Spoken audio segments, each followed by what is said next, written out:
दोस्तों नमस्कार। आशा है कि आप अच्छे होंगे। आपका दिन खुशी से बीते, आप खूब खाओ पियो।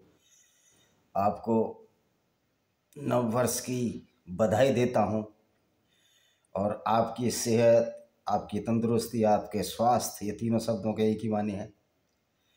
हमेशा अच्छा रहे, आप फलो फूलो, आपको आर्थिक अभाव ना हो, आपको खाने पीने की कमी ना हो। इसी आशा के साथ हम इस वीडियो का शुभारंभ करते हैं। आज हमारा जो मूल विषय है, जो मौजू है, मौजू विषय को ही बोलते हैं उर्दू में, वो विषय है कि कुरान के हिसाब से जो अल्लाह की जन्नत है, यानी अल्लाह का स्वर्ग कैसा होगा। और ये सर्वविदित है कि जन्नत में सिर्फ वही जाएगा जो कुरान को मानता है, अल्लाह को मानता है, पैगंबर को मानता है, मिखाइल जिब्राइल फरिश्ते को मानता है। यानी जो मुसलमान है वही जन्नत में जाएगा।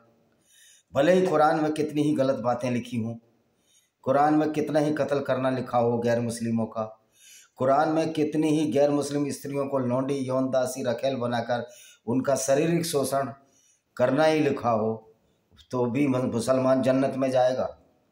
आप अगर हिंदू हैं, ईसाई हैं, यहूदी हैं, आप कितने भी अच्छे काम कर लें, आप जन्नत यानी स्वर्ग नहीं जा सकते, क्योंकि आप हिंदू हैं।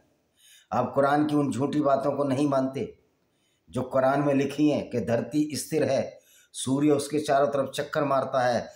कुरान में इसको साकिन कहा गया है, स्टैटिक, स्थिर। तो आप नहीं जा सकते। आप जब ही जाओगे जब इन मूर्खतापूर्ण बातों को मानोगे, इन कत्लो गारत की बातों को मानोगे कि गैर मुस्लिमों को पूरी दुनिया से ख़त्म कर कर इस्लाम को स्थापित करना है। तो इस्लाम को स्थापित कैसे करते हैं, उसके लिए असगर जिहाद है। अब इस चर्चा को यहाँ मोड़कर मैं बताता हूँ इनकी जन्नत में क्या क्या होगा, जो कि झूठ का पिटारा है। इनकी कुछ हदीसें हैं। बुक नंबर 40 हदीस नंबर 67-78 क्या कहती है। ये सही मुस्लिम हदीस है। अनस बी मलिक ने बताया जो स्वर्ग है वो कठिनाइयों से घिरा हुआ है। Paradise is surrounded by hardship और the hell fire is surrounded by temptation. और नरक की आग उसको चारों तरफ घेरे हुए है, हेल फायर। Book number 40। तो इस हदीस में ये बताया गया है अबू हुरैरा की अथॉरिटी से। ये बहुत बड़ी श्रृंखला है, चेन ऑफ ट्रांसमिशन है। तो ये क्या क्या कहती हैं आपको बताते हैं। बुक नंबर 40 नंबर हदीस नंबर 67-80 क्या कहती। अबू हुरैरा रिपोर्टेड, अबू हुरैरा ने बताया कि अल्लाह के अपोस्टल यानी मोहम्मद साहब, उन पर शांति हो, वो कहते थे कि अल्लाह बड़ा दयावान है, बड़ा महान है, और मैंने अपने अच्छे सेवक तैयार किए हैं और ऐसे उनके लिए नाक कान बनाए हैं, ईयर एवर हर्ड, और जो सुनते हैं उसको। और कोई भी मनुष्य इस तरह का नहीं बनाया गया। No human heart has even perceived. कोई भी मनुष्य का जो जिसने इसको परसीव किया, but it is testified by the book of Allah. ये अल्लाह की बुक में टेस्टिफाइड है कि मैंने प्रिपेयर्ड किए हैं मेरे ऐसे नौकर, मतलब मुसलमान, which is no eye has been ever seen, जो किसी भी आंखों ने ऐसे लोग नहीं देखे, किसी कानों ने भी ऐसे लोग नहीं सुने। हाँ, वास्तव में अल्लाह ने ऐसे ही तो प्रिपेयर किए हैं अपने बंदे। क्योंकि किसी भी दीन में, किसी भी आइडियोलॉजी में, किसी भी मत में ये नहीं है कि आप दूसरों को सिर्फ इसी बात पर कत्ल कर दो कि वो मुसलमान नहीं है। और कुरान और इस्लाम की एक कंसेप्ट है कि अगर आप मुसलमान हैं तो आप जन्नत जाएंगे ही जाएंगे, लेकिन उसके लिए आपको करना है जिहाद असगर। गैर मुस्लिमों को कत्ल करना है। गैर मुस्लिम अगर मान जाए तो मुसलमान बनाना है। अगर गैर मुस्लिम ना माने और कत्ल भी ना हो पाए और आपका राज्य आ जाए तो उन पर रंगदारी वसूलनी है, हफ्ता वसूली, जिसको कि जजिया कहते हैं, तो ये औरंगजेब हो, महमूद गजनवी हो, टीपू सुल्तान हो, मोहम्मद गोरी हो, अहमद शाह अब्दाली हो, ये तो अल्लाह के भेजे हुए वो लुटेरे थे, वो इन्वेडर्स थे, अल्लाह के भेजे हुए गुंडे थे। मैं ये नहीं कहता कि अल्लाह नाम की कोई चीज़ है, लेकिन अल्लाह के नाम से इन्होंने जो लूट मचाई इस्लाम में मालिक गनीमत के नाम से, इनको भी जन्नत मिल जाएगी, ये बड़े आश्चर्य की बात है। अगर भारतीय संविधान के अनुसार अगर कुरान पर सारे मुसलमान चले, मालिक गनीमत में लूट मचाएं, तो क्या इनको जेल मिलेगी या जन्नत मिलेगी, यानी स्वर्ग मिलेगा? ये आपको सोचने की जरूरत है। तो किस तरह इस्लाम की विचारधारा हमारे मुस्लिम भाइयों को भटकाती है और झूठे जन्नत स्वर्ग के फेर में डालकर उनको हत्याएं करने के लिए, उनको वायलेंस करने के लिए उकसाती है, और गलत बातें जो कुरान में लिखी हुई उनको मानने के लिए ये विवश करती है। और क्या होगा? अच्छा जी, ऐसे आदमी पैदा कर ही दिए कि उनके ऐसे हमने देखे भी नहीं। मैं शुरू में जब पढ़ता था मैं सोचता था कि इस्लाम बड़ा अच्छा होता होगा, लेकिन जब आए दिन ये घटनाएं घटने लगी, आतंकवादी संगठन हिंदुस्तान में बनने लगे और हिंदुओं की हत्याएं, तो फिर मैंने कुरान को पढ़ना शुरू किया बचपन में ही। बाइबल का ओल्ड टेस्टामेंट, न्यू टेस्टामेंट तो मैंने 10-12 साल की उम्र में पढ़ लिया था। तो मुझे पाया ये जो किताब है, ये किताब तो किसी ऐसे दुनिया को बनाने वाले का पैगाम नहीं हो सकती, और इसमें तो सारी की सारी गलत बातें लिखी हैं। जबकि आज भी बहुत से लोग हिंदुस्तान में भी हैं जो गैर मुस्लिम हैं, वो कहते नहीं ऐसा कुछ नहीं लिखा। ओ भाई, पढ़ तो लो, तुम पढ़ते लिखते हो नहीं, हवा में हवाबाजियां करते हो, तभी तो ये हाल है पूरी दुनिया का। आज यूरोप समझ रहा है इस चीज़ को, आज भारत के लोग, बहुसंख्यक लोग समझ रहे हैं कि वास्तव में इस्लाम में जो डिक्टेटरशिप है, जो वायलेंस है, उसकी वजह से पूरी दुनिया में ये अपराध है। अहमद शाह अब्दाली देखिए, वो बाबाए कौम है अफगानिस्तान का, एक लुटेरा आदमी अफगानिस्तान का बाबाए कौम है, क्योंकि वो इस्लाम के हिसाब से चला। उसने हिंदुओं की हत्याएं की। तैमूरलंग उज्बेकिस्तान का हीरो है, वार है, वो वहाँ का राज वो है, आइडियल है। तो ये आइडियल, इस्लाम में आइडियल इसी तरह के आते हैं, लुटेरे ही इनके आइडियल होंगे, क्योंकि इस्लाम लुटेरों की संस्कृति है। ये वायलेंस को फैलाती है, ये पूरी दुनिया में फसाद फैलाती है। तो लोग कहते हैं कि इस्लामिक आतंकवाद इतना ही पर्याप्त है कि अगर कोई आदमी इस्लाम पर चलता है तो इस्लामिक आतंकवाद कहने की जरूरत नहीं है।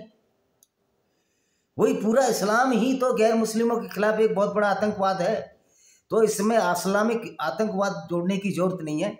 जिहाद असगर एक आतंकवाद है जो किसी भी दुनिया के किसी भी कानून में, भारतीय संविधान के हिसाब से भी अगर जिहाद असगर कोई मुस्लिम करता है तो वह आतंकवादी ही होगा, क्योंकि इस्लाम की शिक्षा ही आतंकवाद को बढ़ावा देती है। तो फिर ये कहना भूल जाइए, अभी भी लोगों की आंखें नहीं खुली हैं। जब भी कोई आतंकवादी पकड़ा जाता, अल्लाहू अकबर, और हम जन्नत की रास्ता तैयार कर रहे थे, तो इस्लाम का रास्ता तो दूसरों को, गैर मुस्लिमों को कत्ल करने के बाद स्वर्ग की कामना करने वाले लोग, आप समझते हैं कि एक स्वर्ग जो जन्नत है एक झूठ का पुलिंदा मात्र है। बुक नंबर क्या बोलती है? बुक नंबर 40 हदीस नंबर 67-81 क्या बोलती है? Abu Huraira replied the Allah apostle, Abu Huraira ने बताया कि अल्लाह के apostle messenger of God Mohammad sahab ने बताया कि अल्लाह ग्लोरियस है, क्रांति वाला है, शक्तिमान है, देदीप्यमान है, और मैंने ऐसे पवित्र नौकर तैयार किए हैं जिन नौकरों के बारे में, यानी मुसलमानों के बारे में ना किसी ने सुना है। ये उसी को रिपीट कर दी है 81 और 82 है कि देखिए, हदीसों में और कुरान में एक बहुत बड़ी गलतियां हैं कि एक ही बात को बार बार रिपीट करते रहते हैं, क्योंकि इनका उद्देश्य था, मोहम्मद साहब का उद्देश्य था कि किसी भी तरह इस्लाम फैलाना है। तो एक ही बात को जब बार बार रिपीट करते थे कि मैं मैसेंजर हूं, तो लोगों ने इसको मैसेंजर मान लिया। उस समय अरब के लोगों ने कभी ये सोचने की कोशिश नहीं, कभी कि ये जहमत उठाने की कोशिश नहीं करी कि ये कैसा पैगंबर है जो हर जगह जाता है, काफिले लूटता है। अबू सुफियान के काफिले इन्होंने लूटे।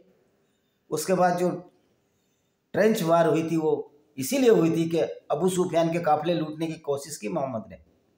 बाकी यही वार ऐसी थी जिसमें अरब मदीना वालों पर मक्का वालों ने चढ़ाई की।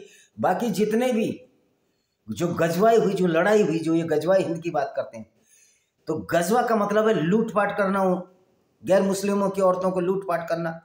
और हिंदुस्तान में भी हिंदू औरतों को लूटपाट किया।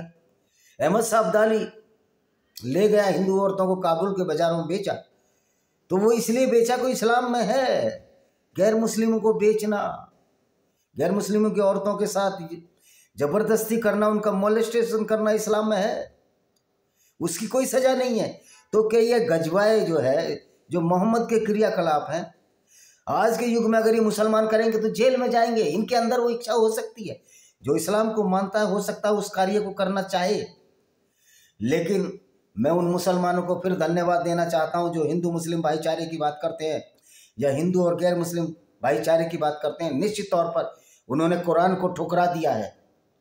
वो मोहम्मद से बहुत अच्छे आदमी हैं, अल्लाह है नहीं, अल्लाह के बारे में तो मैं कुछ नहीं बोलूँगा। ये सब जो गप लिखी है इसके बारे में हमको बोलने की कोई वो नहीं है। तो अच्छा जी, अबू हुरैरा ने बताया कि अल्लाह, ये फिर वही रिपीट हो गई है 67-83 बुक नंबर 40 ये नंबर 67-83 हदीस है। ये साहिब बिन साद इबन साद रिपोर्टेड, सही बिन साद ने रिपोर्ट किया कि मैं अल्लाह के मैसेंजर मोहम्मद के साथ जा रहा था, अल्लाह उन पर शांति प्रदान करे, और उन्होंने मुझे जन्नत के बारे में बताया और कहा। तब अल्लाह के अपोस्टल ने बताया तो ये वर्ड कहे, क्या कहा? वहाँ बहुत सारी नेमतें हैं। नेमतें मतलब बहुत सारा आशीर्वाद है, बहुत सारी साधन है, सुविधाएं हैं। क्या क्या सुविधाएं हैं? जिसको कि आंखें नहीं दे सकती, आंखें नहीं देख पाई, और कान जिसको सुन नहीं सकते, और कोई भी इंसान ऐसा नहीं है जो हमेशा ऐसा सोचे। जन्नत इस तरह की है, स्वर्ग इस तरह का कि मोहम्मद का जो जन्नत थी वो पेंडोरा था, एक खोखला पिटारा बॉक्स था, एक झूठ था, एक फरेब का था, सिर्फ अपने फायदे के लिए कि उस समय उनको किसी भी तरह लूट करनी और इस्लाम फैलाना। क्योंकि मोहम्मद जब मक्का में थे तो ईसाइयों के और यहूदियों के जलसों में शामिल होते थे, पैगंबरों की बात सुनते थे, इसलिए इनके मन में भी आया मुझे पैगंबर बनना है। और जब ये बातें इन्होंने मक्का में फैलानी शुरू की, लोगों ने इनका मजाक उड़ाया, तो ये मदीना चले गए। कोई इन पर अटैक नहीं हुआ मक्का में। अगर मक्का में इनको मारना होता तो यहूदी तो जब ही मार देते। ये कहना कि मोहम्मद को मजबूरी में जाना पड़ा, मोहम्मद को मजबूरी में इसलिए जाना पड़ा कि मोहम्मद की उलझुल बातों का लोग मजाक बनाते तो विश्वास नहीं कर सकते थे, क्योंकि ये एक झूठ का कटोरा है। अच्छा जी, और इतनी वहाँ नेमतें हैं जो अल्लाह ने उनको इन्फॉर्म किया, सिर्फ मोहम्मद को बताया अल्लाह ने और किसी को बताया ही नहीं। क्योंकि मोहम्मदी महराज की ऐसी यात्रा पर गए थे जो बिना ऑक्सीजन में व्यक्ति चले गए। ये भी झूठ है। तो मोहम्मद झूठ बोलने में बड़े प्रवीण थे, बड़े कुशल थे, इसलिए इस्लाम एक झूठ का पिटारा है। He then recited, तब उसने बताया, no soul knows what comfort has been hidden there, कोई भी आत्मा नहीं जानती है कि उसमें कितना आराम है जन्नत में। मैं ये पूछना चाहता हूँ, देखिए यहाँ भी बड़ा कॉन्सेप्ट है, वहाँ स्वर्ग है और नरक है। हिंदू वेदों में तो मैंने नहीं पढ़ा स्वर्ग नरक का कोई कंसेप्ट, लेकिन जो और पुराण में होगा वो भी मैंने नहीं पढ़ा, होगा जरूर जब लोग बात करते हैं। ओ भाई, कोई स्वर्ग और नरक नहीं है, लोगों को बेवकूफ़ बनाया था या लोगों को एक एडवाइस दी गई थी कि लोग अच्छे काम करें। लेकिन इस्लाम में तो सचमुच एक बड़ा समझबाग दिखाया गया। वहाँ जन्नत का ऐसा रूप, हूर, मैं कल हूरों के बारे में बताऊंगा, अगर इसमें होगा नहीं हदीसों में तो ठीक है, नहीं कल बताता हूँ। ये हो गया।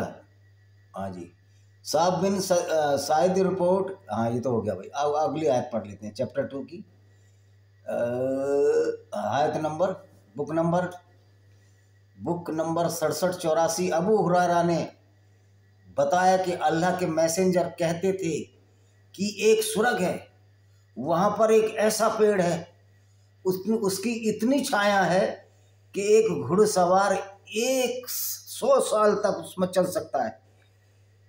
तो भाई वो पेड़ क्या मोहम्मद साहब ने देखा था क्या? और घुड़सवार 100 साल तक चलता रहेगा, तो भाई 100 साल तो घुड़सवार की उम्र ही नहीं होगी, तो मर जाएगा। घोड़ा तो और कम जीता है। तो इतना झूठ गढ़ा गया है पैराडाइज के बारे में, भाई गजब है। शेख चिल्ली भी इतना झूठ नहीं बोलते।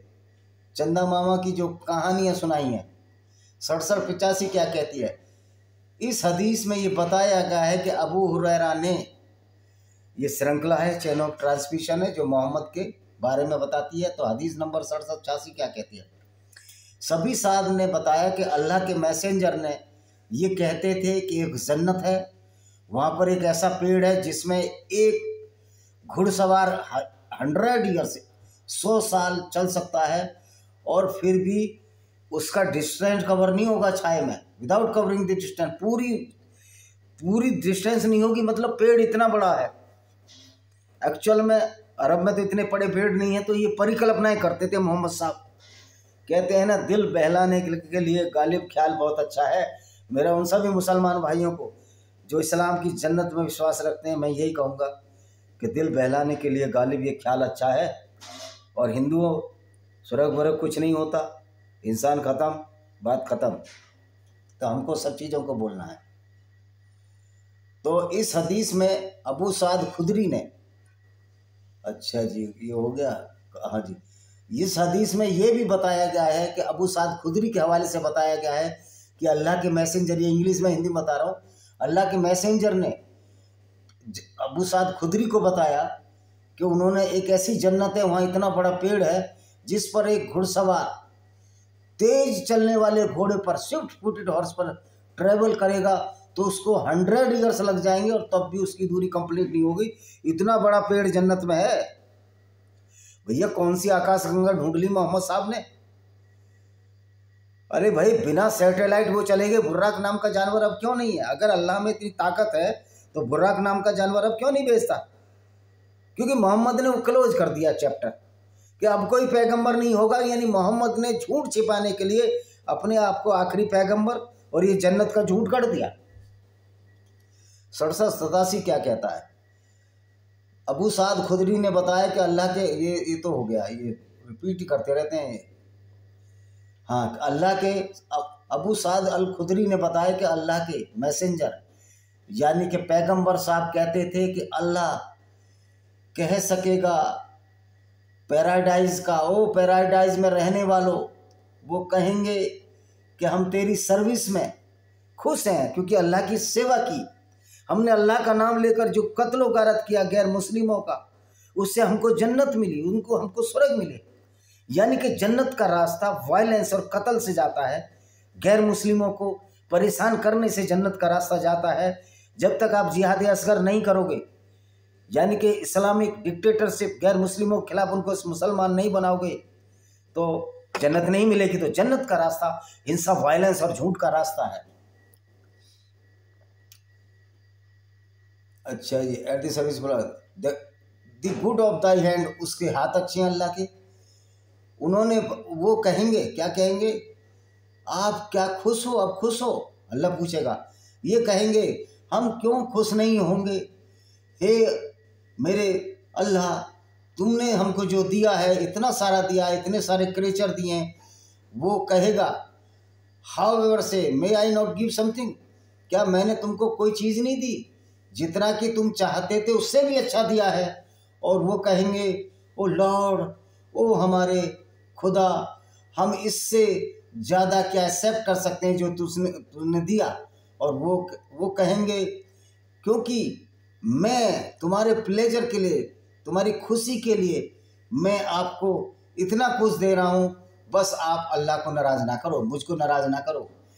क्योंकि अल्लाह को नाराज़ करने से वो मुसलमान नहीं रह जाएगा। मुसलमान नहीं रह जाएगा तो लूटपाट नहीं कर पाएगा। माले गनीमत के नाम पे जो इतना लूट मची भारत के मंदिरों में, ये उसी इस्लाम की प्रवृत्ति का हिस्सा था। इस्लाम लूट की इजाज़त देता है उसको, उसमें औरतें लूटने की भी इजाज़त देता है। माले गनीमत नाम का कुरान में भी जिक्र है, उसमें अल्लाह के रसूल का 20% हिस्सा। यानी कि कैसा अल्लाह का रसूल है जो 20% हिस्सा अल्लाह के रसूल को उसमें चाहिए, लूट के माल में से। ये इनकी आयत है, कुरान में आयत है। 5वां हिस्सा यानी 20%। बुक नंबर 40 67 88 क्या कहती है? सही बिन्त साद ने बताया कि अल्लाह के मैसेंजर पैगंबर साहब, ईश्वर उन पर शांति करे, वो paradise inmates of paradise looked upper apartment of paradise, जो नीचे के आसमान जन्नत वाले हैं, स्वर्ग वाले हैं, वो ऊपर के अपार्टमेंट को, पैराडाइज को देखेंगे और ऐसे देखेंगे जैसे कोई ग्रह हो, मतलब आसमान में कोई ग्रह हो। यहाँ भी गप मार दी पैगंबर ने, सूरज चांद तारों पे बोल दिया कि वहीं जन्नत होगी। हम भी मानते हैं ऊपर जन्नत है। ओ भाई, किधर भी जन्नत नहीं, कोई भी ऊपर नहीं है। ये सब घूम रहे हैं गोल गोल गोल गोल, जैसे कमरे में घूमते रहे, कोई ऊपर नीचे नहीं है। नॉर्थ पोल साउथ पोल नीचे पृथ्वी के, फिर भी हम लटके हुए ग्रेविटी से। तो मोहम्मद को ना ग्रेविटी का ध्यान था, ना इंसानियत का ज्ञान था, लेकिन जन्नत का ख्वाब देके कितने गैर मुस्लिमों का कत्ल कराया। उसके लिए मोहम्मद साहब ही दोषी हैं और इनको इतिहास भी क्षमा नहीं करेगा, क्योंकि हिटलर ने तो 50 लाख यहूदी मारे, लेकिन मोहम्मद की इन झूठी शिक्षाओं से, जन्नत के फरीबाग से करोड़ों लोगों का खून हुआ जो कि इस्लाम को नहीं मानते थे, और आपस में भी ये लड़े शिया सुन्नी के नाम पर। क्योंकि जिस पेड़ में कांटे लगे हों, जैसा फल बोओगे वैसा ही काटोगे, तो आपस में भी लड़ें। निश्चित तौर पर अगर पूरी दुनिया में इस्लाम फैल जाता तो ये दुनिया बचती ही नहीं। फिर शिया सुन्नी के नाम से लड़ते और 72-73 फिरके में एक जन्नत में जाएगा, उसके लिए भी तलवारें चलती। जो आखिरी व्यक्ति आता वो जन्नत आता, और वहाँ कोई जन्नत ना होती, वहाँ कोई इंसान नहीं होते, वो भी भूख से तड़प तड़प कर मर जाता, उसी को खेती उगानी पड़ती, वो भी डॉक्टर भी बनना पड़ता, बीमारी होती। तो जन्नत में डॉक्टरों का भी कोई जिक्र नहीं है, क्योंकि बीमारी नहीं होंगे वालों। तो जन्नत है ही नहीं, वहाँ जाएंगे क्या है? जब झूठ के सब बात दिखाई जाती तो इस तरह का होता ही है। एक और पढ़ ले, चलो जी एक हदीस और पढ़ लेते हैं। Book number 40 number 67-90। अबू साद अल खुदरी ने बताया कि अल्लाह के मैसेंजर यानी पैगंबर साहब मोहम्मद सल्लल्लाहु अलैहि वसल्लम, ईश्वर उन पर शांति करे, कहते थे कि पैराडाइज में अपार्टमेंट है, नीचे का अपार्टमेंट, फिर दूसरी मंजिल में पैराडाइज है, वो ऐसा इतना दूर है जैसे कि तारा, और तुम उसको एक चमकते तारे की तरह देखोगे, which remain the eastern and western horizon, जो पूरब और पश्चिम में होंगे, बिकॉज ऑफ द सुरुटी, क्योंकि जन्नत भी कई तरह की है। जो अच्छे लोग हैं, जो ज़्यादा कत्लो गारत करेंगे, जो अल्लाह पर चलेंगे, गजवा करेंगे, गजवा हिंद की बात करते हैं ना, मुसलमानों पर यानी हिंदुओं पर गजवा हो जाए, पूरे हिंदुस्तान में इस्लाम फैल जाए। वो भाइयों जो पाकिस्तान और बांग्लादेश और जो भारत के मुस्लिम बन चुके हैं, हिंदुओं से जो कन्वर्ट हो चुके हैं, उन पर गजवा हो चुका है। तुम कायर थे जो इन्वेडर से डर कर, तलवार के डर से सलवार पहन ली, तुमको जन्नत, तुम ही जन्नत में जाओगे। ओ भाई, कोई जन्नत वन्नत नहीं है। तुम्हारी जन्नत का बखेड़ा तो जब ही ख़त्म कर दिया जब आपकी बहन बेटियां, आपके पुरखों की बहन बेटियों के साथ जो अरबी और तुर्क आए, उन्होंने ज़बरदस्ती इंटरकोर्स किए, उनसे संबंध बनाए, उनको लूटा, उससे जो पैदा हुए संतान वो आज के भारत और बांग्लादेश और पाकिस्तान के कन्वर्टेड मुस्लिम्स हैं, क्योंकि सेनाएं तो लाते नहीं थे। तो इस तरह की ये हदीस है, जन्नत का जो झूठा ख्वाब दिखाया गया है, ये जन्नत है। तो उसने अबू साद खुदरी ने बताया कि अल्लाह के मैसेंजर ने वहाँ पर नबियों का रहने का जिक्र किया, वो नबी वहाँ रहेंगे और उसके सिवा वहाँ कोई पहुँच नहीं सकता। यानी जब नबी वहाँ रहेंगे, नबी ही पहुँच सकता है। क्यों पहुँच सकता है?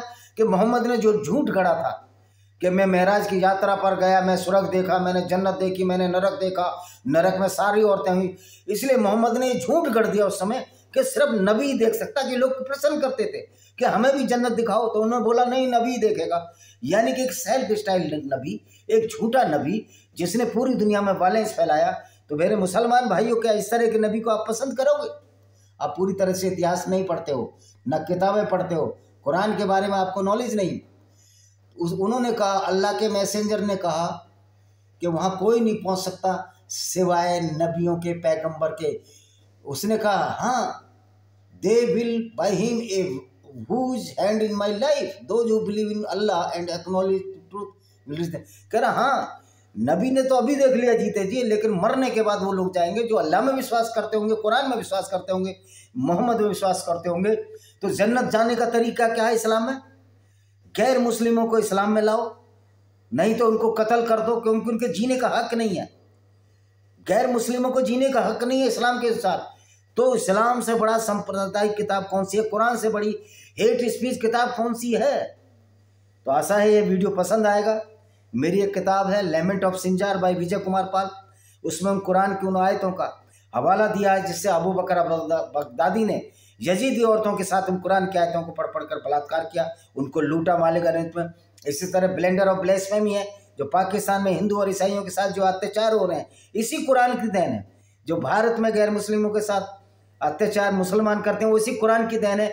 उसके लिए मैंने किताब लिखी है invaders and hidden facts by Vijay Kumar Pal, discriminated Hindus by Vijay Kumar Pal, lost paradise Kashmir by Vijay Kumar Pal, और जौहर जिसमें हमारे हिंदू रानियों का, हिंदू औरतों का अपनी इज्जत बचाने के लिए चलना था, क्योंकि इस्लाम में ये रवायत है, इस्लाम में ये ऑर्डर है अल्लाह का कि आप गैर मुस्लिम औरतों को लूट कर उनके साथ बलात्कार कर सकते हो।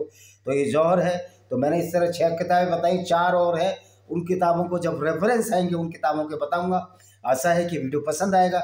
वीडियो को शेयर करें, चैनल को सब्सक्राइब करें, बेल आइकन दबाएं। भाई चैनल को सब्सक्रिप्शन जरूर दिया कीजिए, जिससे हमारा मनोबल बढ़े, और इसको शेयर भी कर दिया करिए। इसी के साथ हम इस वीडियो को विराम देते हैं। वंदे मातरम, जय हिंद, आपका दिन शुभ हो।